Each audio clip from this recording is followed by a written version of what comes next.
முண்டாசு தமிழ் நேயர்களுக்கு அன்பான வணக்கங்கள்.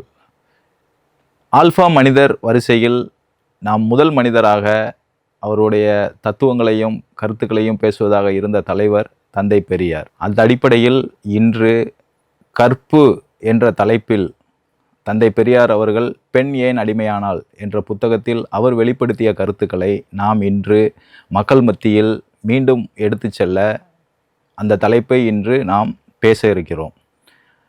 கற்பு என்று தந்தை பெரியார் அவர்கள் தனது பெண் ஏன் அடிமையானாள் என்ற அந்த புத்தகத்தில் முதல் தலைப்பாக எடுத்து ஒரு கட்டுரையை வெளியிட்டுள்ளார். கற்பு என்றால் அடிப்படையில் 2 அர்த்தங்கள் கொண்டதாக அவர் கண்டறிகிறார். அதில் ஒன்று நாணயம், சத்தியம், ஒப்பந்தத்திற்கு விரோதம் இல்லாமல் இருத்தல் அப்படின்னு ஒரு அர்த்தத்தை அவர் கண்டுபிடிக்கிறாரு. அதுக்கப்புறம் பார்த்தீங்க அப்படின்னா 2வது அர்த்தம் மகளிர் நிறை.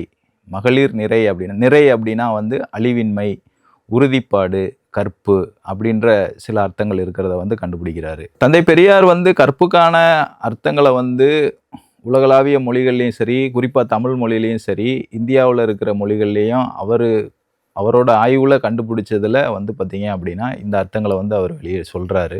அதாவது கற்பு என்பது பெண்களுக்கு மட்டும் கிடையாது அப்படின்றதுக்கான ஆதாரம் எதுவுமே எந்த மொழியிலையும் எந்த குறிப்புகள்லையும் இல்லை அப்படின்றத தந்தை பெரியார் பதிவு செய்கிறாரு அந்த கட்டுரையில்.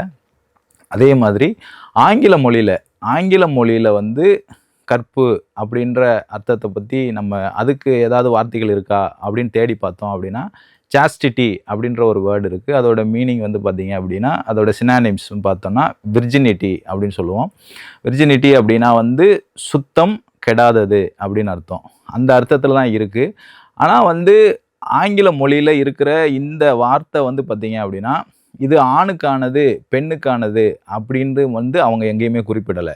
இது பொதுவாக மனித சமூகத்திற்கானது அப்படின்ற அடிப்படையில் தான் ஆங்கில அகராதியில் இந்த வார்த்தை சாஸ்டிட்டி, வெர்ஜினிட்டி அப்படின்ற இந்த வார்த்தையை ஆங்கில மொழி பயன்படுத்தி வருது.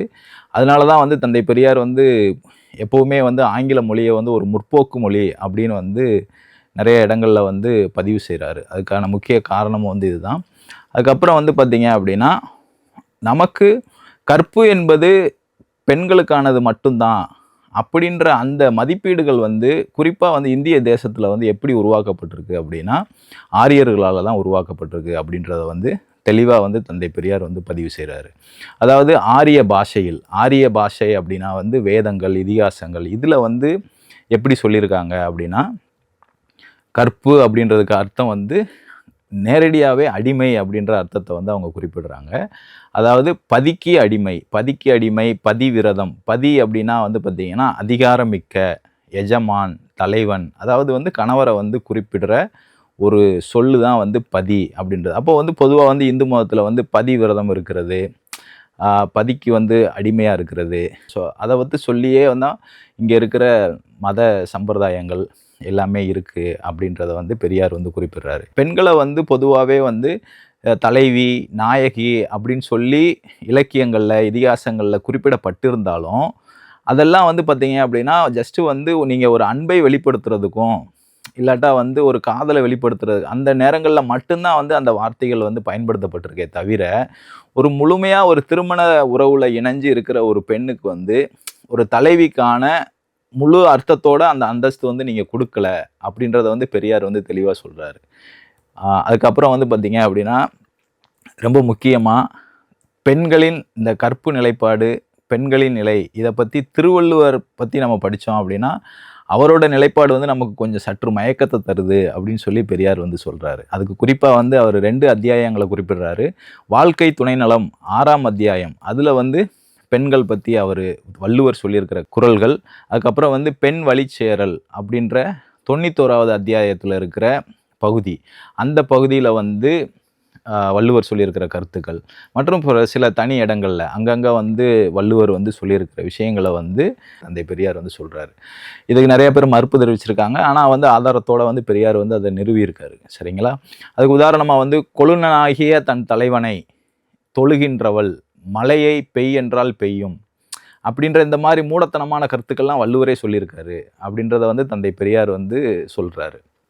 மழை பெய்யுனா பெய்யும் அப்படின்னா வந்து இந்த மாதிரி இதெல்லாம் வந்து எப்படி வந்து அவங்க எழுதுனாங்க இது அப்படின்றது. அதே மாதிரி வந்து தன்னை கொண்டவன் அப்படின்ற அந்த ஒரு பதத்தில் வந்து பெண்கள் வந்து எப்பயுமே வந்து ஆண்களுக்கு வந்து தங்களை வந்து ஒரு அடிமை மாதிரியும் அவங்களுக்குள்ளே தான் நம்ம அடங்கியிருக்கோம் அப்படின்ற மாதிரியான ஒரு இதை தான் வந்து மதிப்பீடுகள் தான் வந்து இங்கே உருவாக்கப்பட்டிருக்கு.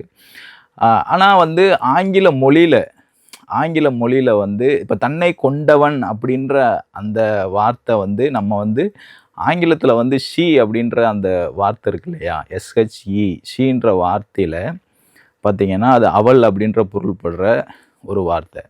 அதில் நீங்கள் கவனித்து பார்த்தீங்க அப்படின்னா வந்து அந்த ஷீக்குள்ளே தான் ஹச்இ அப்படின்ற அந்த கீ வந்து உள்ளடங்கியிருக்கு. அதாவது அவங்க ஆங்கில மொழி உருவாக்கத்தில் வந்து பார்த்தீங்க அப்படின்னா ஒரு பெண்ணுக்குள்ளே தான் ஒரு ஆணை வந்து அடக்கி வச்சுருக்காங்க. அதாவது வந்து ஆண் அப்படின்றவன் வந்து பெண்ணுக்குள்ளே தான் அடங்கி, அப்போ வந்து அவன் எவ்வளோ முற்போக்குத்தனமாக யோசித்து அந்த மொழி வார்த்தைகள் வந்து உருவாக்கப்பட்டிருக்கு பாருங்கள். ஷீக்குள்ளே தான் கீ இருக்குது, சரிங்களா? ஆனால் இங்கே வந்து இந்த தன்னை கொண்டவன் அப்படின்னு அப்போ வந்து ஷீக்குள்ளே கீ இருக்கிறப்போ வந்து நம்ம அதோட அர்த்தம் என்னவா இருக்குது அப்படின்னா தன்னை கொண்டவள் அப்படின்னு நம்ம தான் சொல்லிக்கிறணும், ஆண்கள் தான் சொல்லிக்கிறணும். ஆண்கள் சொல்லிக்கிற அந்த மாதிரியான அர்த்தத்தோடு தான் ஆங்கிலத்தில் அந்த ஷீன்ற வார்த்தையை அவங்க ஃப்ரேம் பண்ணியிருக்காங்க.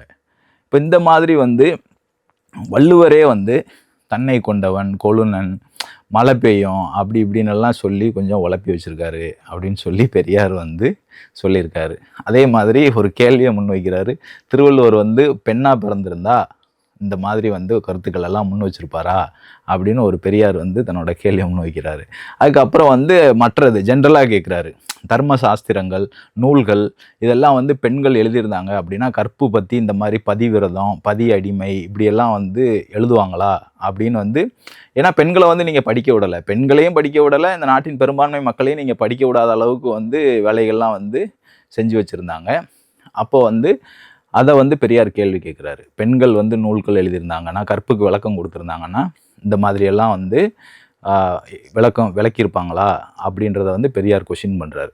அதுக்கப்புறம் வந்து ஆண்கள் கற்புடையவர்கள் அப்படின்றத வந்து குறிக்கிறதுக்காக தமிழில் வந்து வார்த்தையே காணோம், தமிழில் வந்து அந்த மாதிரி ஒரு வார்த்தையை காணோம். அது இந்த சூழல் எதை காமிக்குது அப்படின்னா ஆண்களின் ஆதிக்கம் அப்படின்றத தவிர இதில் வேறு ஒன்றுமே கிடையாது அப்படின்றத வந்து தந்தை பெரியார் வந்து தெளிவாக சொல்கிறாரு. அதாவது வந்து கற்பு அப்படின்னாலே வந்து பெண்கள் தான் அப்படின்னு மட்டும் வந்து நம்ம பார்த்துட்டு ஆண்களுக்கு கற்பு இருக்கா இல்லையா அப்படின்றத பற்றி எந்த ஒரு கவலையும் இல்லாமல் நம்ம வாட்டுக்கு ஆண்கள்னால் எப்படி வேணாலும் இருக்கலாம் அப்படின்ற மாதிரியான ஒரு போக்கில் தான் வந்து சமூகம் வந்து இருக்கிறத அவர் அன்னைக்கே வந்து கடுமையாக சாடி இருக்காரு, சரிங்களா? இப்போ இந்த விஷயத்தில் வந்து தந்தை பெரியார் வந்து இந்தியாவில் இந்திய நாட்டு பெண்கள் மட்டும்தான் இப்படி இருக்காங்களா, இந்து மதத்தில் மட்டும்தான் இப்படி வந்து சொல்லப்பட்டு பெண்களுக்கு வந்து கற்பு போதிக்கப்பட்டிருக்கா அப்படின்னு எல்லாம் வந்து பார்த்தோம் அப்படின்னா பெரியார் வந்து இந்து மதத்தை மட்டும் சொல்லலை, இந்தியா நாட்டில் இருக்கிற பெண்களை பற்றி மட்டும் சொல்லலை, மேலை நாடுகளையும் சொல்கிறாரு. மேலை நாடுகளில் குறிப்பாக வந்து இந்த கற்பு விஷயத்தில் வந்து ஓரளவுக்கு நாணயமாக நடந்துக்கிட்டது வந்து ரஷ்யா மட்டும்தான் அப்படின்ற பதிவை சொல்கிறாரு. ரஷ்யா மட்டும்தான் அப்படின்னா வந்து அங்கே 1917களுக்கு அப்புறம் கம்யூனிச புரட்சி வந்தது. கம்யூனிச புரட்சி வந்ததுக்கப்புறம் வந்து அங்கே வந்து பெண்கள் ஆண்கள் அந்த பாகுபாடு அந்த நிலையில் வந்து நிறைய மாற்றங்கள் வந்துச்சு. பெண்கள் வந்து அதாவது இந்த விஷயத்தில் வந்து அவங்க வந்து ரொம்ப நியாயமாக ஒழுக்கமாக நடந்துக்கிட்டாங்க. அவங்க இயற்றிய சட்டங்கள் எல்லாமே வந்து பார்த்திங்கன்னா 2 பேருக்குமே வந்து ஒரு சரிசமமான நீதியை வழங்கக்கூடிய ஒரு சூழலை தான் ரஷ்யா உருவாக்குச்சு அப்படின்னு சொல்கிறாங்க. அப்போ வந்து கம்யூனிசம் வந்து அப்போ வந்து கரெக்டாக இந்தியாவில் கம்யூனிச புரட்சி வந்தால் இந்தியாவில் வந்து பெண்களுக்கு நீதி கிடச்சிருமா அப்படின்னு நீங்கள் கேட்டீங்க அப்படின்னா வந்து அது ஒரு பெரிய கேள்விக்குறி தான். ஏன்னா வந்து அதுக்கான வாய்ப்புகளே கிடையாது. இந்தியாவில் புரட்சி நடக்குமா அப்படின்னு வந்து ஒரு கொஸ்டின் வந்து கார்ல் மார்க்ஸ் முன்னாடி வைக்கப்பட்டப்போ வந்து இந்தியாவை பற்றி வந்து அவர் சொன்ன ஒரே ஒரு கருத்து மட்டும்தான். அதுக்கப்புறம் இந்தியாவை பற்றி அவர் ரொம்ப பெருசாக எதுவுமே பேசலை. எலி, பூனை, குரங்கு இதெல்லாம் கும்பிட்டுட்டு இருக்கிற இந்த நாட்டில் இந்தியாவில் புரட்சி வர்றதுக்கான வாய்ப்பே இல்லை அப்படின்னு சொல்லி தன்னோட கருத்தை வந்து அதோட முடிச்சிடுறாரு. இந்தியாவில் வந்து புரட்சி வருமா அப்படின்னு. அப்போ வந்து இந்தியாவில் ஏன் புரட்சி வராது அப்படின்னா நான் சொல்கிறேன் இல்லையா, அவர் கார்ல் மார்க்ஸ் சொன்னபடியே இந்த எலி, பூனை, குரங்கு இதெல்லாம் கும்பிட்டுக்கிட்டு இருக்கிற வணங்கிட்டு இருக்கிற இந்த நாட்டில், அதாவது இதை யார் வந்து பரப்புகிறாங்க இந்து மதத்தில், குறிப்பாக வந்து பார்ப்பனர்கள், பார்ப்பனியத்தை தூக்கி நிறுத்துகிற பார்ப்பனர்கள் வந்து இந்த சடங்குகளையும் சம்பிரதாயங்களையும் இந்த நாடு முழுக்க பரப்புகிறாங்க. அந்த பார்ப்பனர்கள் தான் இந்திய கம்யூனிஸ்ட் கட்சிகளில் சிபிஎம்லேயும் சரி சிபிஐலேயும் சரி 90% பொலிட் பீரோவில் இருக்காங்க. அப்போ வந்து இந்த மாதிரி மூடத்தனமான பழக்க வழக்கங்களை நாட்டில் வந்து பரப்பிக்கிட்டு இருக்கிற பார்ப்பீனியத்தை தூக்கி நிப்பாட்டுற பார்ப்பனர்கள் வந்து இருக்கிற கம்யூனிஸ்ட் கட்சியில் நமக்கு வந்து புரட்சி வராது. அதனால் வந்து நீங்கள் யாரும் வந்து கம்யூனிஸ்டம் வந்து இந்த நாட்டில் வந்து நம்மளை காப்பாற்றிடும் அப்படின்னு நினச்சிட்டு இருந்தீங்க அப்படின்னா அந்த எண்ணத்தை மாற்றிக்கோங்க. இதை வந்து கம்யூனிஸ்டுகளை வந்து கடுமையாக வந்து தந்தை பெரியாரும் விமர்சனம் பண்ணியிருக்காரு. என்னோட கருத்தில் வந்து நானும் வந்து கடுமையாக விமர்சிக்கிறேன் அவங்கள. அதே மாதிரி மற்ற மதங்கள், இந்து மதம் மட்டுமா இப்படி பண்ணுது அப்படின்னு பார்த்தோம் அப்படின்னா அப்படி கிடையாது. மற்ற மதங்கள்லேயும் இருக்கிற பெண்ணடிமைத்தனங்களை வந்து பெரியார் கடுமையாக சாடுறாரு. அதில் வந்து பர்தா போடுறது, கோஷா, திரை போடுறது, பெண்கள் அறைக்குள்ளே இருக்கணும் அப்படின்னு சொல்கிறது, முகத்தை மூடுறது, இந்த மாதிரியான பாலிசி கொள்கைகள் இருக்கிற மத சார்ந்த விஷயங்களை வந்து பெரியார் வந்து கடுமையாக வந்து எதிர்த்திருக்காரு. அதே மாதிரி பெண்களுக்கு வந்து ஒரு புருஷன், ஆண்களுக்கு வந்து எத்தனை மனைவிகள் வேணாலும் இருக்கலாம் அப்படின்ற அந்த நிலைப்போக்கு எல்லாமே வந்து இந்த சமூகத்தில் உருவாக்கப்பட்ட மத ரீதியாகவும் சில சொல்லப்படாத சட்டங்கள் மூலமாகவும் நிறுவப்பட்டிருக்கு அப்படின்றத வந்து பெரியார் வந்து சொல்கிறாரு. இதில் ரொம்ப முக்கியமாக வந்து இதில் வந்து இந்த மதிப்பீடுகள் இது எல்லாமே வந்து எப்படி இங்கே நிலை பெற்றிருக்கு அப்படின்னு பார்த்தா, பெண் சமூகமே வந்து இதை ஒப்புக்கொண்டு அவங்களே இதை அக்செப்ட் பண்ணிக்கிறாங்க. இதை வந்து அவங்களே இதை ஏற்றுக்கொண்டு அவங்களே வந்து இந்த விஷயத்தில் வந்து உதவி புரிந்து அவங்க தலையிலேயே அவங்களே நல்லா மண்ணள்ளி போட்டுக்கிறாங்க அப்படின்ற மாதிரி வந்து பெரியார் வந்து சொல்லியிருக்காரு. இதுக்கு வந்து நல்லா உரம் போட்டு நல்லா வளர்த்து செழிப்பாக பெண்கள், அதாவது இவங்களே வந்து ஆண்கள், நான் வந்து உங்களுக்கு அடிமை, நான் வந்து உங்களுக்கு கீழானவள் அப்படின்ற ஆங்கிளில் போய் அந்த கோணத்தில் வந்து இவங்க வந்து போய் இவங்களே சரண்டர் ஆகுறாங்க, பேசுகிறாங்க. இவங்களோட சுதந்திரத்தை பற்றின சிந்தனையோ இவங்களோட சொந்த விழிப்பு பற்றின ஒரு ஆர்வமோ எதுவுமே இல்லாமல் வந்து இந்த பெண்கள், இந்திய சமூக பெண்கள் வந்து இருக்காங்க. பெண்களை வந்து கடைசியாக கடுமையாக சொல்கிறாரு, நீங்கள் உங்களோட இதில் உங்களோட கஷ்டங்களுக்கு நீங்களே காரணமாகிற மாதிரி காரியங்கள் வந்து செய்கிறீங்க அப்படின்றதையும் வந்து பெரியார் குறிப்பிடுறாரு. இப்போ இதில் வந்து பார்த்தீங்க அப்படின்னா வந்து கடைசியாக இதுக்கான தீர்வு என்ன அப்படின்னு பார்த்தோம் அப்படின்னா வந்து ஒரு பிறப்புக்கு ஒரு நீதி அப்படின்னு இருக்கு இல்லையா? அதாவது வந்து இது பெண்களுக்கு ஒரு நீதி, கற்பு விஷயத்தில் பெண்ணுக்கு ஒரு நீதி, ஆணுக்கு ஒரு நீதி அப்படின்னு சொல்லியெல்லாம் இருக்குது. அதே மாதிரி வந்து கிறிஸ்தவத்துலேயுமே வந்து பார்த்திங்கன்னா நிறைய பெண்ணடிமை கருத்துக்கள் இருக்குது, கிறிஸ்தவத்துலேயும் இருக்குது. அதை டீட்டெயிலாக அவர் பேசாட்டாலும் வந்து இங்கே என்னோட பார்வையில் நான் குறிப்பிடுறேன். பைபிள்லேயே வந்து பார்த்திங்க அப்படின்னா வந்து பெண்ணடிமை கருத்துக்கள் வந்து நிறையா இருக்குது. இப்போ இதில் வந்து இந்த நிலை மாறுறதுக்கு வந்து சில விஷயங்களை வந்து பெரியார் குறிப்பிடுறாரு. அது இல்லை என்ன அப்படின்னா, ஒரு பிறப்புக்கு ஒரு நீதி என்ற முறை வந்து மாறணும்.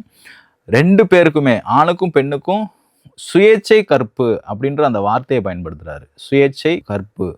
சுயேச்சை கற்பு அப்படின்னா வந்து கற்புனா ஒன்று தாங்க இருக்கணும், அது ஆணுக்கு பெண்ணுக்குன்னு சொல்லி இருக்கக்கூடாது அப்படின்றத வந்து அவர் வந்து வலியுறுத்துறாரு. சுயேட்சையாக வந்து ஒரே ஒரு இதுதான், ஆணுக்கு பெண்ணுக்கு கற்பு, 2 பேர்த்துக்குமே கற்பு இருக்கணும் இருந்தா அப்படின்னு வந்து சொல்கிறாரு. அதுக்கப்புறம் வந்து பார்த்திங்கன்னா நிர்பந்த கல்யாணங்கள் வந்து இந்த நாட்டில் ஒழியணும் அப்படிங்கிறாரு. நிர்பந்தப்படுத்தி ஒரு திருமணத்தை வந்து நீங்கள் ஏற்படுத்தி வைக்கிற இந்த கல்யாண முறைகள் வந்து இந்த நாட்டில் ஒழியணும். அதே மாதிரி புருஷன் என்ன பண்ணாலும் அவனோட மிருக செயல்களெல்லாம் பொறுத்துக்கிட்டு நீங்கள் வந்து இந்த கொடுமையான மத சட்டங்கள் மூலமாக வந்து புருஷன்தான் எல்லாம் அப்படின்னு இருக்கிற அந்த மனப்போக்கை வந்து பெண்கள் வந்து மாறணும். அப்படி மாறலை அப்படின்னா வந்து தொடர்ந்து வந்து அவங்க துன்பத்தில் தான் இருப்பாங்க அப்படின்றதையும் வந்து பெரியார் வந்து சொல்கிறார். அதில் வந்து இப்போ ரொம்ப தெளிவாக ஒரு தீர்வை சொல்கிறாரு. அதாவது வந்து ஒரு உண்மையான அன்பு, காதல் எல்லாம் மறைச்சு, காதலும் அன்பும் இல்லாதவன்கிட்ட போய் ஒரு ஏதோ வெளியில் இருக்கிற வெளிப்புற அழுத்தங்கள்னால ஏற்படுற அந்த நிர்பந்த திருமணங்கள்னால வந்து பார்த்திங்க அப்படின்னா வந்து ஒரு நல்ல கற்பு நிலையை வந்து, ஒரு உண்மையான கற்பு, இயற்கையான கற்பு, ஒரு சுதந்திர கற்பு, இந்த நிலையை வந்து உங்களால் வந்து அடையவே முடியாது அப்படிங்கிறாரு. அதாவது உண்மை கற்பு, இயற்கை கற்பு, சுதந்திர கற்பு, இந்த நிலையை அடையணும் அப்படின்னா உங்களுக்கு உண்மையிலேயே யார் மேலே காதல் இருக்கோ, யார் மேலே அன்பு இருக்கோ அவங்கள நீங்கள் வந்து ஒரு வாழ்க்கை துணையாக எடுத்துகிட்டு நீங்கள் வந்து வாழணும். அப்படின்னா வந்து பெண்கள் வந்து நீங்கள் சுதந்திரமாக வாழ்வீங்க அப்படின்னு சொல்கிறார். மாறாக நீங்கள் நிர்பந்தம் பண்ணீங்க அப்படின்னா அங்கே வந்து ஒரு அடிமை கற்பு முறை இருக்கும், நிர்பந்த கற்பு முறை தான் வந்து இங்கே உருவாகும் அப்படின்றத வந்து தெளிவாக சொல்லியிருக்காரு. அதே மாதிரி இந்த விஷயத்தில் உலக நாடுகள் எல்லாத்தையுமே கடுமையாக சாடின தந்தை பெரியார் வந்து இந்தியாவில் இருக்கிற இந்து மத சடங்குகளால் வந்து பெண்கள் வந்து அடிமை நிலையில் இருக்கிறத வந்து நிறைய இடங்களில் தன்னோட பிரச்சாரங்களில் வலியுறுத்தியிருக்காரு. அந்த அடிப்படையில் வந்து இந்த கற்புன்ற நிலையில் வந்து பெண்களுக்கு மட்டும் ஒரு நீதி, பெண்களுக்கு மட்டும் ஒரு நிலைப்பாடு அப்படின்னு இருக்கிற இந்த நிலைமை வந்து சமூகத்திலிருந்து அதாவது வெறுக்கத்தக்க ஒரு காரியமாக வந்து நான் பார்க்குறேன் அப்படின்னு சொல்லி தந்தை பெரியார் வந்து தன்னோட கருத்துக்களை சொல்லியிருக்காரு. தந்தை பெரியாரின் பலதரப்பட்ட கருத்து பகிர்வில் இன்று நாம் விவாதித்த கற்பை தொடர்ந்து மீண்டும் அடுத்த தலைப்பில் சந்திக்கும் வரை உங்களிடமிருந்து விடைபெறுவது ஆசிரியர் சண்முகம் சிங். வணக்கம்.